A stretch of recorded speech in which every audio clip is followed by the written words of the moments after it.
Say you have $120,000 to $160,000 burning a hole in your wallet, and you want to spend that money on a high horsepower European Grand Touring sports or supercar. Which should you pick? The 2015 991.1 911 Turbo S or the 2017 Ferrari California T? That's the question I'm going to try to answer in today's head-to-head comparison. Both of these cars are turbocharged. They make well over 500 horsepower, have excellent high-quality leather and carbon fiber laden interiors, and both have depreciated to the point where you can pick up a clean example for less than 150 grand. Starting with this 2015 991.1 Turbo S. The owner Ian mentioned that the car is all stock with the exception of some exterior trim pieces. 3.8 liter twin turbocharged flat six engine making 560 horsepower and 516 pound-feet of torque. 7-speed dual clutch transmission with these aftermarket paddle extensions.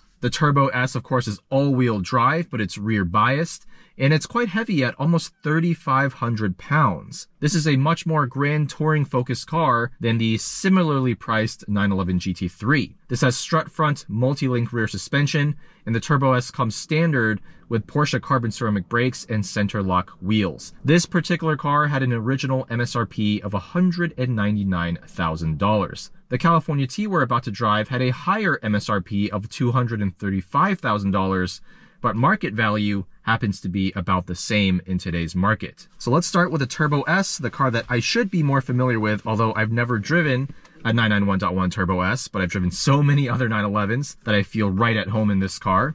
And then we'll hop into the California T and see if the revised version of the much maligned original Ferrari California can actually put up a reasonable fight against one of Porsche's fastest supercars from about a decade ago. Now, first impressions of the interior, it's typical Porsche stuff, except elevated to the level of the Turbo S's price point. Stitched leather, carbon fiber everywhere. I was never a big fan of the 991.1 steering wheel design. I just feel like the leather is a little bit slippery. I prefer the pass-through on the spokes for the 991.2 steering wheel. There's quite a few squeaks and rattles in this car. So I'll throw this into manual mode. With this generation, the 991.1, push to upshift, pull to downshift should be the other way around. So in terms of drive modes, we're gonna put this into Sport Plus, which heightens the throttle response, firms up this electric power steering rack, and turns on the adaptive PASM dampers.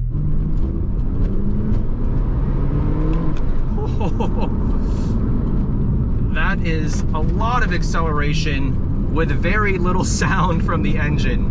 It's almost a little eerie. Something's flying around in the glove box. Wow. Oh my God.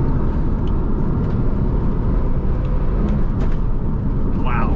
Now this is a 10-year-old Turbo S, but still the straight line performance is bonkers. There's no way this only makes 560 brake horsepower. Now, one thing I'm noticing about the handling is that I do feel the car's weight. This is no lightweight track special 911. It's a hefty GT meant for cruising, but also capable of tearing up a canyon road. Relative to something like a GT3, it's a much more numb driving experience. The steering is not as sharp, it's not as precise. The on-center feel is a bit lacking. Carbon ceramic brakes, though, feel really good. Lots of modulation in that brake pedal. All the inputs feel very cohesive. Nothing stands out as being overly sensitive or the other way around. It's just a very well-tuned package.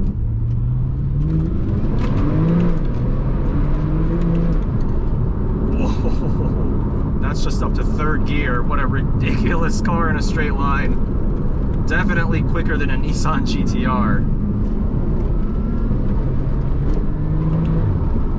Very quick 7-speed PDK. It doesn't feel all that much slower than the modern 992. I will say though, the suspension, even in the firmer damping setting, does feel soft. The car does roll a bit. There's a little bit of extra motion over the bumps. It doesn't respond as quickly to the road surface. These turbochargers really do muffle that howl that the GT3 or even naturally aspirated Carrera models provide. The front end is sharp, but not by Porsche standards. The GT3 is a much more focused car. Again, not the point of this car. Although the owner, Matt, does track it, it's definitely more on the side of street car, and that's fine. That's what this car is meant for. I will say though, lots of squeaks and rattles coming from the back. This car only has 26,000 miles. Not a whole lot of turbo lag. You put your foot down, you wait maybe a second for those twin turbos to spool up, and then the thing just rockets you forward. Lots of low end torque, and the engine will still rev out to about 7,000 RPM. Now by sports car standards, this still has amazing handling and a very good steering rack, but it's just because I'm so used to GT3s, my body has been conditioned to expect the responses of a GT3. This does definitely feel a lot softer around the edges. I would say it doesn't even feel that much more focused than, say, a Carrera 4S or GTS. This has the wider hips, of course, wider track, but still, it's a slightly numb experience.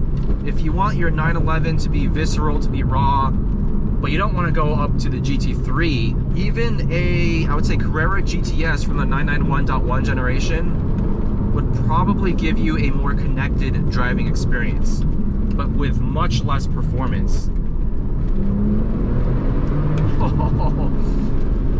Now, when you really put your foot down coming out of a corner, you do feel that this is still very much a rear-biased all-wheel drive system, and you can get bits of slip at that rear axle, which does make it quite enjoyable when you're really hustling it down a road. But before we wrap things up, we gotta do one proper launch, just one.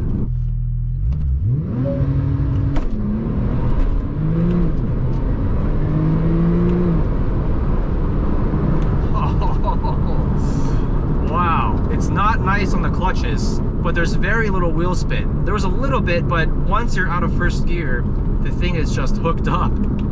Oh my goodness, that's an experience. And again, there's so little engine sound. It's just kind of like a vacuum cleaner just faintly in the back of the car somewhere while you're just rocketing into the horizon. Wow. I can't even imagine what a 991.2 or 992 Turbo S feels like.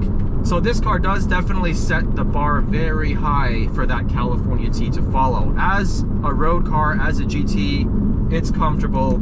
You put it in the softer suspension mode. It has good compliance over bumps. It's just a very solid GT, and I would not be mad at all with one of these in my garage. This is a car I could easily daily drive, let's put it that way. But now it's time to hop into the California T and see if the Ferrari put some of the passion back in your high-end GT. As good as this Turbo S is, again, it does feel a little bit soft around the edges, a little bit numb, a little bit almost too good at what it does. I wonder if that Ferrari will be a little bit more of a handful. All right, we're now in the 2017 Ferrari California T. I haven't driven a non-T California, this car's predecessor, so really I have no expectations for this car. The only Ferraris I've actually driven include the 458 Italia, 458 Spider, and the 599 GTB, all of which have been insane, super lively and sensitive supercars. The California T is marketed as much more of a GT, so I'm curious, does that mean it still deserves its Ferrari badge, or is it a much more numb driving experience, kind of how that Turbo S compares to the GT3 and RS products? This is powered by a 3.9 liter twin turbocharged V8 engine, making 553 horsepower and 557 pound-feet of torque. So about the same horsepower as the 911 Turbo S, but slightly more torque. This is essentially a detuned or lower spec version of the engine found in the 488 GTB and a few other later Ferrari models. Redline is also lower at 7,500 RPM. The potential problem with this car on paper is that it weighs 4,000 pounds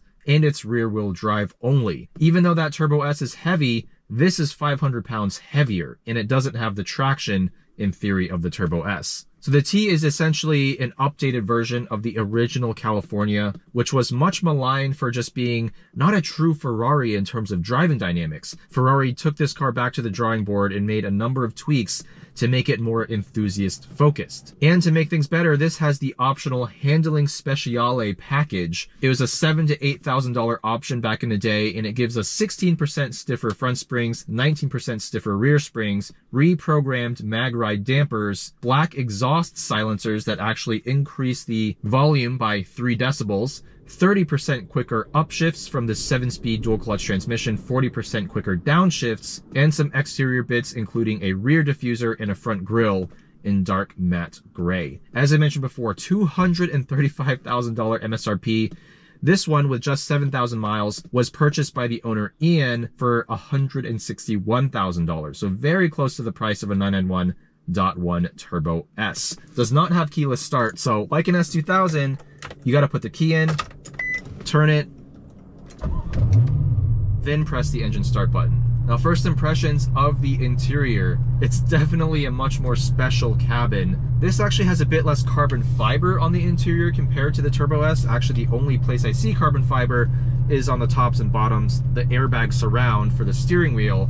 The rest of the interior is a combination of extremely nice leather of various colors and textures. The interior actually feels quite airy as well, especially in the footwell area. I feel like there's a little bit more space compared to the relatively cramped 911. We don't have a traditional gear lever. We have these buttons here. So we have reverse, auto, paddle shift. Auto, of course, is for the automatic mode for the 7-speed dual clutch. Turn signals are on the steering wheel, as is the horn button. And these paddle shifters are interesting. They're fixed on the column like any Ferrari, but they only go up to about halfway down the steering wheel. Not only do you have to reach for the paddles, you have to reach kind of upwards at times. Also, in terms of drive modes, we have this Manatino switch that gives us comfort, sport, and ESC off. We'll go into sport, but we'll press the bumpy road button to soften up these dampers. There's the sound of that engine. Driving up the hill at low RPMs, this engine actually just kind of drones in an unpleasant way. It doesn't really make an exciting V8 sound, but once you get the revs up, there it is. The engine comes alive. And you have the shift lights on the top of the steering wheel to indicate when you're getting close to redline. Wow, this is fast.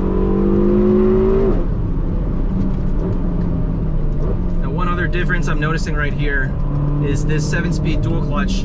It's probably just as quick, if not slightly quicker, when you're going full bore compared to that PDK, but you also feel the shifts. It's a lot more violent. Oh yeah, that dip in torque. Oh, this car does feel heavy though. Wow. If you think a 911 Turbo S feels heavier than it should, try driving one of these. You feel so much mass in the front of the car. Of course, this V8 is no small engine, and the steering, it has that characteristic quickness that all Ferraris that I've driven have had, and it gives it a kind of nervous feel. It's very light, even in sport mode, not a ton of feedback, but also very touchy and sensitive. When you're driving at, say, 6-7 tenths, it gives you the impression that the car is very nimble, light on its feet, but as you get the front tires loaded up and you need to give it very small amounts of steering input, it's hard to do that when it's so light and numb.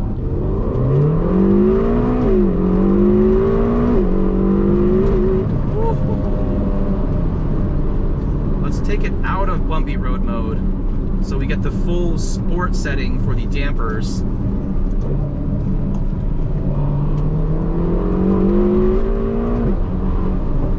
Yeah, it's definitely a little bit firmer now. Ooh, wow. brake pedal feels a little bit soft. I don't know if that's just because this car is heavy or these carbon ceramic brakes just require a lot of heat. Oh wow. The shifts are so violent, also very quick. I feel like the upshifts might be quicker in this car compared to the Turbo S. Porsche has always been known for its amazing PDK transmission, but this car is just as impressive in terms of the shift speed. This car definitely feels heavier, it's less nimble than the Turbo S, and it's more lively. It's not really a sideways animal. It actually does have a surprising amount of rear traction, but overall this car has a much floatier feel when you're pushing it. Definitely doesn't feel as dialed from a handling perspective, especially in terms of the suspension. The 911 Turbo S, although it's soft around the edges compared to the GT3, it's still a much more predictable car to drive quickly on a bumpy road. It reacts more quickly, but in a less nervous way at the same time. Definitely the more competent car, but this makes a way more exciting engine sound, although not as exciting as something like a 458 or other naturally aspirated V8 or V12 Ferrari. But relative to that Turbo S, this has so much more emotion. I just wish the steering were a little less hypersensitive. I wish the suspension felt a little bit more dialed. I think these mag ride dampers do a decently good job. It's still a very heavy car, and you feel that in the corners. Now, while we're stopped here, one thing that does date the California T interior is this infotainment display. Physical buttons, at least, easy to adjust the climate control, but such a small and low resolution display. I think when you're really trying to hustle this car behind a Turbo S, you will not be able to keep up.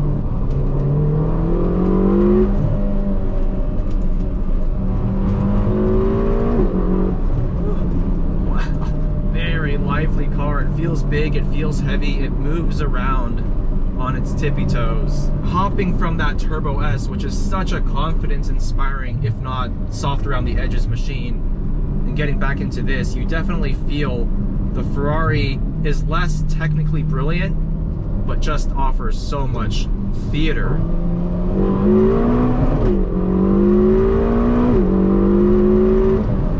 The straight line performance is still something to behold, no doubt. Even though this is the more exciting car than the Turbo S, I can't help but feel like I want more. I want more induction note, I want more revs, I want a more nimble, playful chassis. Essentially what I want is something like a Ferrari 458, which I know that's not what this car is about. I mean, everything is just a compromise with the California T, but that's kind of the whole point of a GT sports car, isn't it? You don't necessarily want a Mercedes S-Class, nor do you want something as hardcore as a GT3.